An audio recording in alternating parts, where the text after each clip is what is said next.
Hi ಎಲ್ಲರಿಗೂ ನಮಸ್ಕಾರ. ನಾನು ನಿಮ್ಮ ಯಶು ಆಚಾರ್. ಇವನು ಯಾಕೆ ಇಷ್ಟೊತ್ತಿಗೆ ಎದ್ದು ಓದ್ತಿದ್ದೇನೆ ಅಂತ ತಿಳ್ಕೊಂಡ್ರೆ, ಯಾಕೆ ಅಂದರೆ ಇವತ್ತು ನನಗೆ ಎಕ್ಸಾಮ್ ಇತ್ತು. ಇದೇ ಫಸ್ಟ್ ಎಕ್ಸಾಮ್ ಅಂತ ನಾನು ಸ್ವಲ್ಪ ಓದ್ತಾ ಇದ್ದೆ. ಇವತ್ತು ಯಾವ ಸಬ್ಜೆಕ್ಟು ಇತ್ತು ಅಂದರೆ ನನಗೆ ಬಿಸ್ನೆಸ್ ಸ್ಟ್ಯಾಟಿಸ್ಟಿಕ್ಸ್ ಇತ್ತು.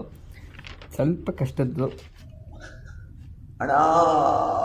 ಅದಕ್ಕಾಗಿ ನಾನು ಬೇಗ ಎದ್ದು ಓದ್ತಾ ಇದ್ದೆ.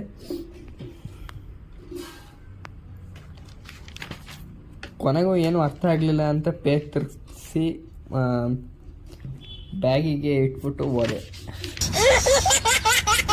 ನಂತರ ಸ್ವಲ್ಪ ಬಸ್ ಸ್ಟ್ಯಾಂಡಲ್ಲಿ ವೆಯ್ಟ್ ಮಾಡಿ ಫ್ರೆಂಡ್ಸ್ ಬಂದರು. ಫ್ರೆಂಡ್ಸ್ ಜೊತೆ ನಡ್ಕೊಂಡು ಕಾಲೇಜ್ ಹತ್ರಕ್ಕೆ ಹೋದು. ಆಮೇಲೆ ಮನು ಜೊತೆ ಒಂದು ವಿಡಿಯೋ ಮಾಡ್ಕೊಂಡು ನನ್ನ ಫ್ರೆಂಡ್ ಅರ್ಧ ದಾರಿಗೆ ಬೈಕಲ್ಲಿ ಬಂದ. ಬೈಕ್ ಹತ್ಕೊಂಡು ಕಾಲೇಜ್ ಹತ್ರ ಹೋದು.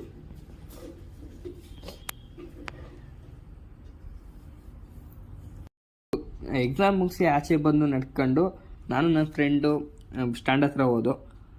ಸ್ಟ್ಯಾಂಡ್ ಹತ್ರ ಅವನ ಪಾಡಿಗೆ ಅವನು ಹೋದ, ನನ್ನ ಪಾಡಿಗೆ ನಾನು ಟೆಂಪೋ ಹತ್ಕೊಂಡು ಹೋದರೆ. ವಿಡಿಯೋ ಇಷ್ಟ ಆದರೆ ಲೈಕ್ ಮಾಡಿ, ಶೇರ್ ಮಾಡಿ, ಕಮೆಂಟ್ ಮಾಡಿ.